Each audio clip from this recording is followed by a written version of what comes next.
You did your job as a data analyst and now you are working as a recruiter. You have your own venture. What is more interesting? You will be getting the resumes for so many candidates as clients request, right? So you will be having data scientist resumes, data engineers resumes, data analyst resumes, business analyst resumes.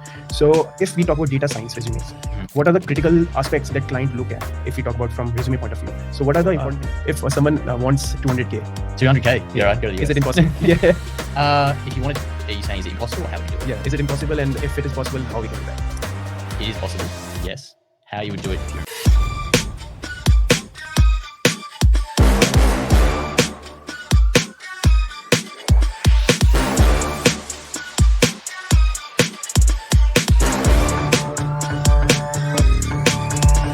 Hello, viewers and listeners. Welcome to the new episode of Analytics Unplugged. In today's episode, we will talk about the nitty-gritty of interviews for data scientists, data analysts, and data engineers. It is really important for us to understand the differences, to understand the skill sets required for each and every role, and then pursue for those roles. So in this episode, I'd like to introduce Douglas Robertson from Western Australia. He started his journey from being as a data analyst, and then now he has his own venture by the name DR Analytics. So welcome, Doug, to the podcast.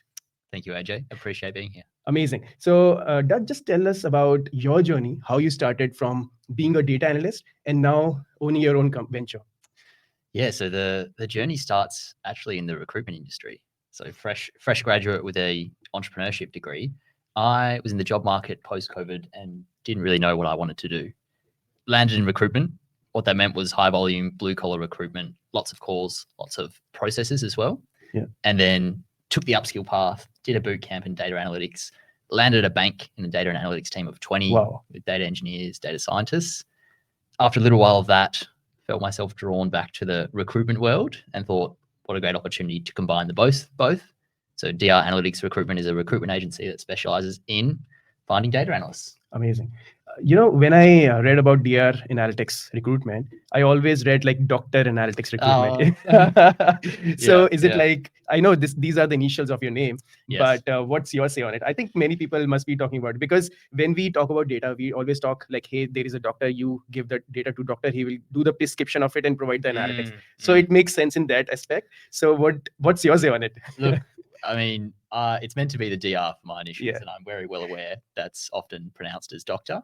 Yeah. Look, we could go into Dr. Analytics Recruitment if we wanted to. It's just going to be what the people want, but officially it is DR Analytics Recruitment. Amazing. So let's start this podcast with the basic understanding of data analyst, data engineer, data scientist. So what are the differences? And if you think there are more job profiles, you can talk about that as well. Yeah, that's a really good question. And honestly, over the last year and a half since starting business, it's been evolving my interpretation of what that is. And the conclusion I have of different role titles and their descriptions is that it depends on the company and how they're perceived.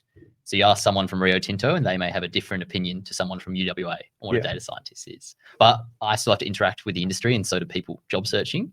So the way I interpret it and break down, which may not be perfect, is that data analysts are to gather, interpret, and visualize data to solve a business problem. So data is available, they have a stakeholder to solve a problem. That may be visualization, that could be automation, could be a range of things. A data engineer is more involved in getting that data available in order to visualize. So from source to data warehouse. Yeah. And then a data scientist, I've always seen, is the more advanced modeling side. So building out ML, AI algorithms or modeling to solve bigger business problems. So when we talk about these job profiles, so if we talk about Western Australia, predominantly Perth, so what are the job profiles you see that is coming right now and in the future, maybe, in terms of data science versus data analyst or data engineers? So you must be seeing so many recruitments, many clients are requesting for these kind of profiles. So if we talk about percentages, of course, it might change after a month or so. But as of now, what is the percentage of these three profiles? Yeah. Good question. It's going to be very subjective for how I see it. I've seen a rise in data engineering requirements. Now, that might not look like a data engineer profile, but mostly it looks like making data available of high quality in order to visualize or apply machine learning or AI models to as well. That's becoming more foundational than, say, a data scientist as well. 6 years ago, a data scientist was the hype and a lot of mining companies were hiring them. But now it's more moved to we need the data available first. Visualization is a quick operational win.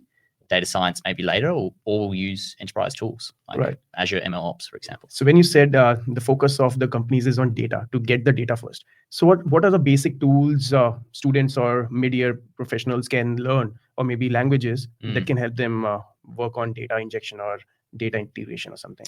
Yeah, I guess foundationally, it's going to be SQL, which is how you interact with the database. Yeah. Then some typical ETL tools. Yeah. Old stack is going to be SSIS, SQL Server Integration Studio. More modern stack is going to be Azure Data Factory. It's going to be Alteryx as well as another tool. NIME is one sometimes used. Okay. But more so, given if we're looking at Western Australia, 90%, 80% Azure, it's going to be Azure Data Factory or Synapse as well. All right. So predominantly there are thousands of tools. I think it's always about understanding what is more important, and let's focus on the foundational things. As you said, as you started with SQL, it's not going anywhere. I think it's more than 15, 20 years. Everyone started with SQL and it's still prevalent in this era. So many tools are coming in, but still people who know SQL, they are on the top. Yeah. So on that, when I did my data analytics bootcamp, the UWA 26-week one, 1 week was allocated to SQL. Wow. And then I landed as a data analyst, and I'm spending 4 hours in SQL Server a day. And all I could think of was, I wish we'd had more time to work on this in class, because it's so important. It's how you interact and pull data from usually a company's model. Yeah. So if data is not accurate, there is no point of visualizing, or data science doesn't come into the picture. So that's important. So just one interesting question before we start ahead. So you did your job as a data analyst, and now you are working as a recruiter. You have your own venture. What is more interesting? What is more interesting? Yeah. Personally, I would say I love the business aspect. I love being able to work with data professionals. So I found that, if I'm very honest, I wasn't very good at being a data analyst, but I still loved the doing it and the idea of using data to help a business grow and provide value. Yeah. So I'm doing that, but in a bit of a different way. And I like what I can do now, because I can affect other people. I can grow businesses and community, like with the events that we do. Right. So the impact is bigger from what I see. That's true. So as a data analyst, it's important to understand what is required to become data analyst. But you find working as a recruiter more interesting, because you can work with more businesses. You can talk to more data analysts or all kind of resources. So in that aspect, this might be interesting. So secondly, when we talk about Python is very important language, as people say. So it depends from the industry to industry. Some people use R, some people use Python, some people use other languages. So if we talk about Python, there are hundreds of thousands of libraries. I saw your LinkedIn post on that. So you predominantly talked about, hey, these are so many libraries, but you don't need to learn so many libraries. You have to work on few libraries which are mainly used in the industries. Can you talk about it, like for data analysts or data scientists or data engineers, like which libraries we should work on predominantly? Yeah, across those 3 job titles, Pandas is going to be integral to all of them. Now, I did a talk at the Python WA meetup. Yeah. And one of the questions from the audience was, how much Pandas do I need to know? And I found the answer that I came to for that was, the answer actually is enough to convince an interviewer that you know what you're talking about, because there's typically not going to be a test when it comes to how well can you code with Pandas. So what's best, if you've got commercial use cases of experience, you've been able to transform data, and you can speak about it in the right manner. And for an example would be, there was a project I worked on that we started with 1 million rows of data, and then I was able to transform and clean that to 20,000 with Pandas, and then visualize to our stakeholders in Power BI. You've given tangible metrics for how you've used the tool. You're not going to have someone or an employer ask, can you write an import statement from scratch for a CSV file, for example? Yeah. But if you can talk about it and describe a use case, that's going to be the experience you need. Now, that might not be the most popular decision to make when it comes to how you interview, but you have to be able to talk to a specific use case. Yeah. The libraries that are key is going to be Pandas, and then role specific, there's a few other ones. Say data scientist might be TensorFlow, data engineer might be SQL Alchemy as well. Yeah. All right. So that's great. We should understand a few libraries. But before that, if we talk about data scientist, so let's say I am a data scientist and I am applying to 10 to 15 companies.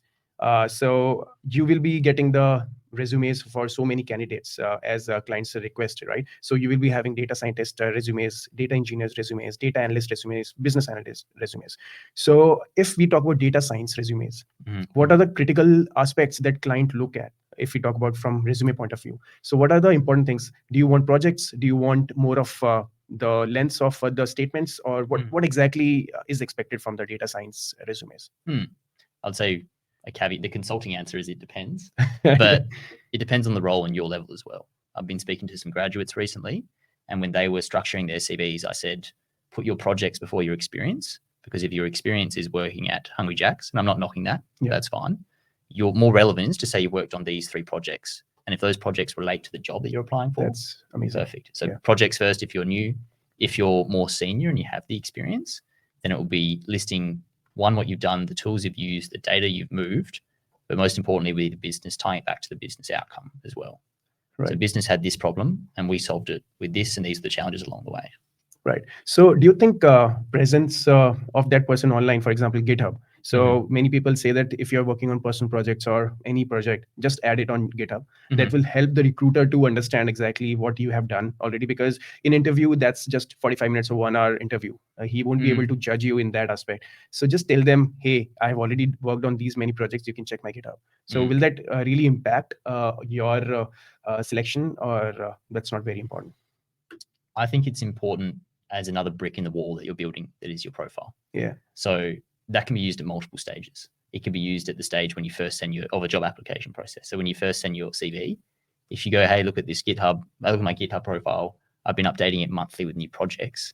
For me as a recruiter that's not as technical, I go, well, you're invested into this, your career, and I think you'd make a good impact on a company. If you're doing stuff outside of, in your own time for projects, then I trust that you're invested into your career, and I would be happy to represent you to a client. A client might then look at that and dive deeper into the technical side of it. But for me, it's often, are you doing regular projects? Are you updating your profile as well? That means a lot, because you stand out from different people that aren't doing that. Right. And when we talk about data analysts, for example, someone is really good in Power BI or Tableau. So what someone said to people like, hey, if you're really good in these tools, make your resume on Power BI or Tableau, for example. But then that is not ATS compliant, right? So if you're applying to so many companies, and so there is a tracking system, so they will see resume has those keywords and all those things, but that won't be used in if you have done your visualization stuff for a resume. So what do you think, like how we should prepare our CV resume? Like it should be like 2-page resume versus creating a dashboard listing all your skill set, your projects and everything, or have both? What exactly can we do on that stuff? It's a good question. I don't think there's a clear answer. So I'll break it down into formal resumes and then less traditional resumes, say like a Power BI dashboard resume, which I haven't seen yet. Okay. It sounds kind of incredible. I'd love to see that. But formal resumes will be typically in Word and then provided as a PDF, and that goes into an ATS. We have one that's going to pass and read most of the information. Now, ATSs aren't they're designed to try capture as much information as possible, because it's in a recruitment agency or a business's best interest to see that information, because they don't want, if you do not capture it properly, then you're going to miss out on potential talent that could really help you grow. True. So when it's sort of this can I beat the ATS? There's no beating. We both want the ATS to be able to read your CV properly. What that looks like traditionally is going to be a PDF, not too many tables and columns in Word, use Pages or Word as the standard editor, and then have 2 pages, clear headings, not lots of images as well. So ideally no images too. Okay, so no image of the person as well.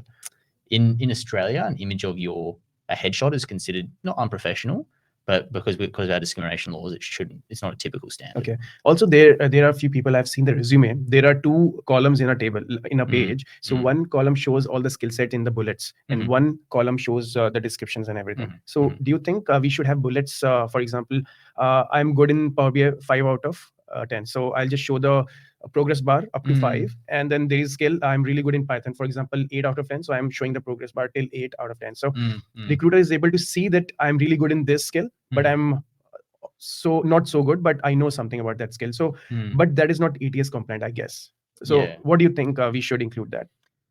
I would say it's not ATS compliant, it's human compliant, in that it's easy to read. However, the metric is so subjective for what you're telling. So it's your understanding of what a good Python developer looks like, or what experienced Power BI developer looks like. That can be the metric doesn't really have any value. It's more like this is your own self-perception. Oh yes. So it is a challenge there, because what's a beginner when it comes to pandas? What's a master? No one really knows. There's no tangible indicator. On the other hand, some people will list something on their CV that they have a week's experience with as well. Yeah. And that's something that's difficult for a recruiter to work with, because you haven't really worked with that tool commercially. Yeah. So the short answer to that question is list your skills and tools and list them one by one is typically what I do in dot point format or just in Word format. Yeah.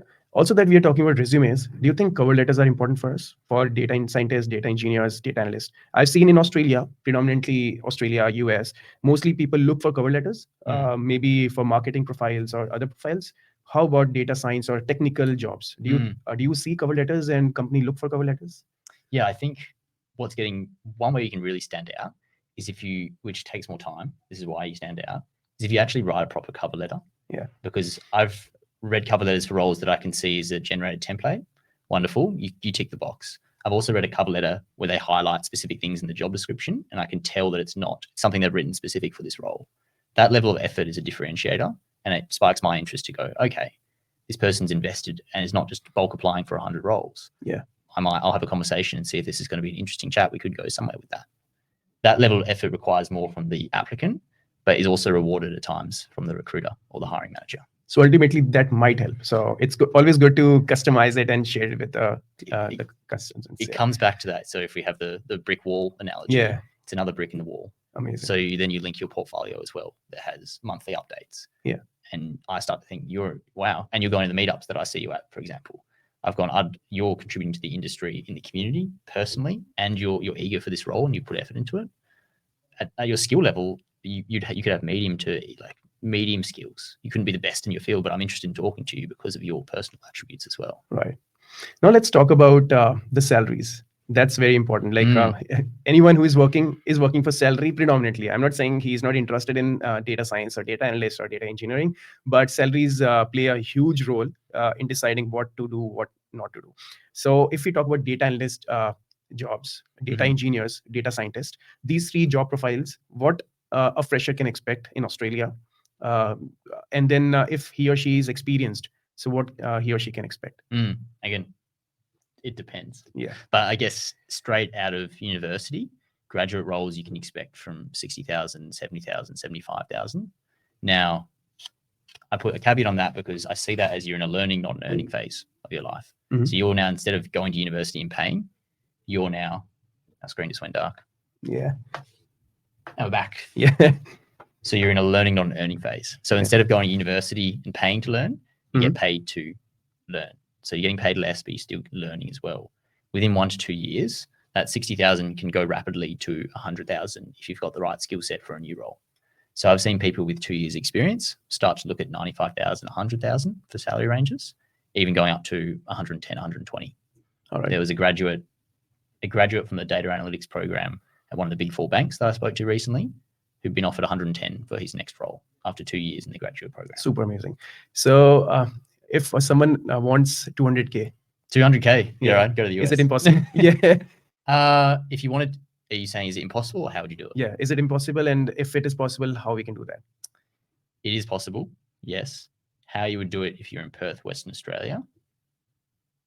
If I had my time over, I would be going to a startup environment where they offer stock options, which there's not a lot. There's not as many in Western Australia. And then looking at going, let's do a split on my salary along with stock options as well. Yeah. Otherwise, you also get 200,000 working at the data and analytics manager level at higher tier, say mining companies. So leading a team or leading a consultancy as well. But typically you might be starting to max out if you're on the tools at around the 160, 170, 180. Okay. So 150, 160 is still achievable. For 200K, you need to work on stock options and all those things to achieve similar salaries. You start to get up to that rate. You start to get up to the 200s once you're leading teams, once you're bringing in business, or maybe you're leading a program. Say, for example, a BHP data analytics manager who set up the platform for their site, for their data, set up the data warehouse at their site. He might be on 200 plus. He's doing a few site visits as well. He's got 4 reports or 5 reports to him too, but he's earning the money because he's making a big impact on that side. All right. So let's talk about the recruitment process, because you have been in this industry now. You know, yes, yeah, that's what you do. So you are an expert in this field. So tell us, what is the recruitment process in general? Of course, it differs from the company to company. Depends. Yeah, it depends. So that process, and what are the types of testing that you do in terms of recruitment? Yeah, really good question. It does change from company to company, but I've seen more of a recurring theme in what businesses are starting to do. And what that looks like is often a first screening phone call or online. So first online/phone call. Second would be either a face-to-face or the technical. And the third would be another face-to-face or technical. Okay. So 1, 2, 3, online, technical, face-to-face. Let's say that's the order. Yeah. So that technical, what does that look like? Obviously depends on the role. It could be a live SQL interview where you're on a whiteboard, maybe you're data modeling. I've seen that. It could be a coding test that you're issued and you have 45 minutes. We've got a platform that we use that we issue those tests for. And that's where you get the database model, you get the problem, and it says you basically have to write the right SQL code to get the answer. Yeah. I.e., who's on the highest salary in this department? And you have to find the department, match a few different columns, join some tables.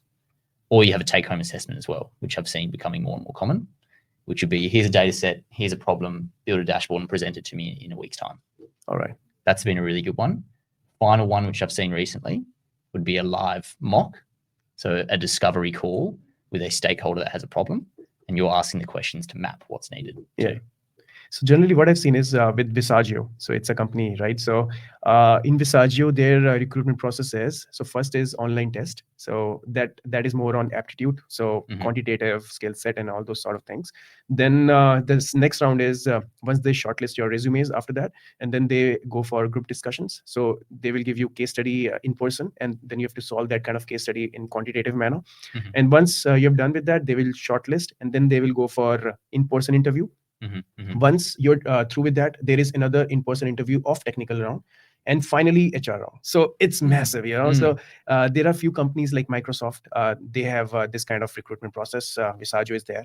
So these are few companies, and apart from that, there are a few companies, as you were saying. Like first is in-person or normal interview, and then group discussion. So that's the difference we can see depending on the companies. Yeah. So larger companies often have more layers for the number of applicants. Yeah. And that it depends on where you want to work as well. If you want to work for a small organization, they're going to have this process I talked about. Yeah. A large Rio Tinto is going to have more layers of the interview process as well. So when we talk about Rio Tinto, for example, all the mining companies, so they have that kind of program for data analysts. What do you think? Like there are more roles which are there at present and upcoming in Rio Tinto, BHP, all those kind of companies? Yeah, a lot of all the large mining companies have their data analytics teams. Yeah. And from what I've seen, they do augment them. They have hiring freezes and then growth phases as well. But the general trend has been that they're growing as well. I think I've seen Fortescue advertising quite a lot lately. Yeah. All right. So coming back to recruitment process. So when we talk about recruitment, there are so many candidates who are giving you resumes and all those things. So what are the basic common mistakes you have seen in terms of applying or doing any XYZ things? So what are the things candidates should focus on so that they don't repeat these mistakes while applying for the jobs? I'm trying to think what stands out the most. Mistakes aren't often very clear, blatant mistakes. They're very rare. Say, for example, someone writes a cover letter, doesn't change the font from ChatGPT. Yeah. And it makes me feel like they've not put any time into it because they've written it with ChatGPT. That's a very easy mistake to make. There's not often a big blatant mistake that's out there. Often it's the little things that add up, like building the brick wall again. Yeah. So do they have a portfolio? If you don't, it's not a red flag. It's just you could add that more to your profile as well. Do you have up-to-date projects? Do you have all your technology listed? I think the thing that would impact people the most is if they can't articulate what they've done in their job effectively. And what I mean by that is I've worked at this company and I helped with this problem and these are the tools that we used and this was the data we moved, for example. Yeah. A problem might be if someone doesn't have that. So it's difficult for me as a recruiter to understand and see the value and the alignment with the job you're applying for as well. All right. So it is important for us to structure the things, as you said, like if you're applying for a data science profile, if you have done some projects, then list them. And then it should be step by step. It should give us the understanding that, hey, you know the project, what was the objective, and you successfully delivered that. So that's more important. Yeah. I think articulating, essentially when it comes to the job hunting process, you're trying to articulate your value. And at some level, that value is not an exact replica. It's your interpretation, how you communicate it as well. And you can get better and improve how you communicate your value and your skills as well. All right. So there is one more thing that you're working on. There is a data analytics camp or something, right? Data engineer camp. Data engineer camp. So what is it, and is it useful for students? How we can work on that? Yeah. So intro to the camp. Jonathan Neo, he's a data engineer at Canva. He created the camp. Oh, he started that. Yeah. He used to be an instructor actually on the boot camp that I did, the data analytics boot camp. So he did that for 2 years. He wasn't my instructor, but I heard great things. And after 2 years in a data analytics bootcamp, he realized there was a market gap for data engineering skills, or at least a data engineering learning platform for one, learning the foundations and fundamentals of ETL, and two, the modern data stack. So those two things together was very rare. And so essentially created a 16-week bootcamp that goes through the foundations of ETL and then applies it to the modern data stack. So Databricks, Spark, dbt, Snowflake. Wow, that's massive. To complete the data engineer journey. And look, that camp's not for entry level. It's for that data analyst that wants to transition into data engineering as well. All right. Also, I want to talk about Power BI. So you have already seen so many job applications and so many jobs listed for Power BI developers predominantly in Western Australia. So what is the recruitment process? So if someone is applying as a Power BI developer, so in your aspect, what are the important skills that the client is looking for, and how he should project himself towards the success of the application? Yeah. Again, different companies hire differently, whether it's internal or consulting. I've got more experience helping consultants hire. And what that often looks like is, can you build a visual and can you apply it to a business in terms of typically finance or operations as well? Yeah. So can you apply in a technical capacity? And third one's, can you communicate to the stakeholder effectively? Yeah. And that's where the testing comes in around, okay, this is the use case. Here's the CSV of data. One client's going, give me a call. I'll explain the data and you can ask questions and give you scope, and then you go build it to what I've spoken about. Right. So practicing the stakeholder engagement there. Another client for the technical gives their candidates a really bad dashboard to fix up with a poor data model. Oh, wow. And so it's like, it's not build something, it's this looks bad. It could be an example of a client company you go into that has existing Power BI resources. Okay, fix this bad dashboard and bring it back to me and tell me what was wrong with it as well. That's amazing. I think that's important. If you can solve those things, then definitely client can understand, hey, this resource is useful to me. So these kind of case studies are good. That's amazing. So we have covered all kind of recruitment elements. Anything which we are missing right now, which you would like to talk about from recruitment perspective for data analysts or data engineers or data scientists that might be useful for the audience? All I can think about is going back to that wall. So putting more bricks in the wall of your resume or application. I find the job application process is often hard. It can be 20, 30, 50, 100 applications. All you need is one. Yeah. The thing you can control is adding more bricks. So if that's a Azure certificate, if that's an AWS certificate, Udemy, a bootcamp, a portfolio project, you can control the bricks you add. You can't control the outcome exactly. So just stick to what you know and can control. That's amazing. So I think we have covered all those aspects of recruitment process. So he's Doug. So if you would like to connect with him on LinkedIn, you can. I'm not sure if he would revert back, but of course you can try, and he can help you with the interview process, how it is done and dusted in Western Australia. So thanks again, Doug, to come on this podcast on this short notice. Appreciate it. Thank you, AJ. I will connect on LinkedIn. It may take me a little bit to reply sometimes as things get busy. But no, I really appreciate it and love what you're doing here. Thank you so much.